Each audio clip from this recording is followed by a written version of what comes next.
1978 का एक शांत शाम दिल्ली की सड़कों पर दो भाई बहन अपने घर से निकलते हैं, एक रेडियो शो के लिए उत्साहित। उन्हें क्या पता था कि उनका सामना भारत के दो सबसे खतरनाक अपराधियों से होने वाला है। उनके नाम रंगा और बिल्ला। इसके बाद जो हुआ वो एक ऐसा अपराध था जिसने पूरे देश को हिलाकर रख दिया। तो स्वागत है रंगा बिल्ला केस की खौफनाक कहानी में।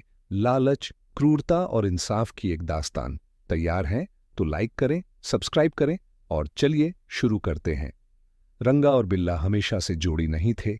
रंगा, असली नाम कुलजीत सिंह, एक लंबा चौड़ा हंसमुख शख्स था। वो पहले ट्रक ड्राइवर था, फिर टैक्सी चलाने लगा। दूसरी तरफ बिल्ला यानी जसबीर सिंह, छोटे कद का, गंभीर मिजाज का और पहले से ही शातिर अपराधी। उसने दो विदेशियों की हत्या की थी और ठाणे जेल से भाग चुका था। इन दोनों की मुलाकात मुंबई में हुई। वहां उन्होंने कार चोरी और बच्चों के अपहरण शुरू किए। उनका तरीका था, बच्चों को अगवा करो, फिरौती लो और छोड़ दो। सब ठीक चल रहा था, लेकिन 1978 में वो दिल्ली आए और यहीं से उनकी कहानी ने एक खतरनाक मोड़ लिया। 26 अगस्त 1978, दिल्ली का धौला कुआं इलाका। 16 साल की गीता और उसका 14 साल का भाई संजय अपने घर से निकले। गीता को उस दिन ऑल इंडिया रेडियो के युववाणी शो में गाना था और संजय, जो स्कूल में बॉक्सिंग करता था, अपनी बहन के साथ गया। दोनों गोल डाकखाना के पास टैक्सी का इंतजार कर रहे थे। तभी रंगा और बिल्ला अपनी चोरी की कार में वहां पहुंचे। ये कार उन्होंने जून में अशोका होटल के सामने से चुराई थी। बच्चों को लिफ्ट देने के बहाने उन्होंने उन्हें गाड़ी में बिठा लिया। लेकिन ये लिफ्ट नहीं, एक खतरनाक साजिश थी। उनका प्लान फिरौती वसूलना। पर जल्द ही उन्हें पता चला कि गीता और संजय एक नौसेना अधिकारी के बच्चे हैं। उन्हें डर लगा कि शायद बड़ी फिरौती न मिले और पकड़े जाने का खतरा भी बढ़ गया। इस डर ने उनकी सोच बदल दी। फिरौती मांगने के बजाय उन्होंने बच्चों को खत्म करने का फैसला किया। पहले संजय को बेरहमी से मार डाला गया। कुछ लोगों का कहना है कि उसने विरोध किया था। फिर गीता को दिल्ली के रिज इलाके में ले जाकर उसकी भी हत्या कर दी गई। 28 अगस्त को दोनों के शव मिले, गीता सड़क के पास और संजय उससे 50 मीटर दूर। हैरानी की बात, संजय की जेब में पैसे और गीता की उंगली में अंगूठी अभी भी थी। यानी लूट इसका मकसद नहीं था। बच्चों के गायब होते ही परिवार ने पुलिस को खबर की। रास्ते में कुछ लोगों ने चीखें सुनी थीं और गाड़ी का नंबर नोट कर लिया था। पुलिस हरकत में आई। गाड़ी में मिले उंगलियों के निशान और सबूतों ने रंगा बिल्ला की ओर इशारा किया।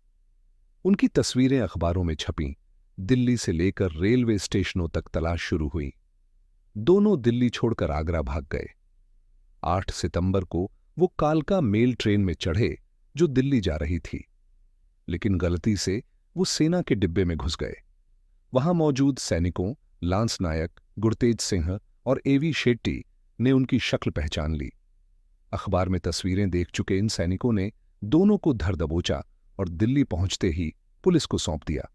उनके पास से खून से सने कपड़े और हथियार मिले। मुकदमा शुरू हुआ।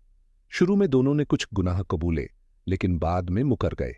सबूतों के आधार पर दिल्ली हाई कोर्ट ने 7 अप्रैल 1979 को उन्हें फांसी की सजा सुनाई। सुप्रीम कोर्ट ने भी इसे बरकरार रखा। राष्ट्रपति नीलम संजीव रेड्डी ने उनकी दया याचिका ठुकरा दी। 31 जनवरी 1982 को तिहाड़ जेल में दोनों को फांसी दे दी गई। एक अजीब बात सामने आई। फांसी के 2 घंटे बाद रंगा की नाड़ी में हरकत थी, जबकि बिल्ला मर चुका था। तिहाड़ के अफसर सुनील गुप्ता ने अपनी किताब ब्लैक वारंट में लिखा कि शायद रंगा ने डर से सांस रोक ली थी। रंगा हंसमुख था, उसे फांसी की परवाह नहीं थी। बिल्ला गंभीर था, अक्सर रोता था। दोनों एक दूसरे पर इल्जाम लगाते थे। रंगा और बिल्ला की कहानी सिर्फ एक अपराध की दास्तान नहीं, बल्कि उस दौर की कानूनी और सामाजिक हालत की भी झलक है। इस घटना ने देश में सनसनी मचा दी और आज भी लोग इसे याद करते हैं। क्या आपको लगता है कि उन्हें सही सजा मिली? कमेंट में बताएं। अगर ये कहानी आपको पसंद आई तो शेयर करें, सब्सक्राइब करें और बेल आइकन दबाना न भूलें। अगली वीडियो तक सुरक्षित रहें और अलविदा।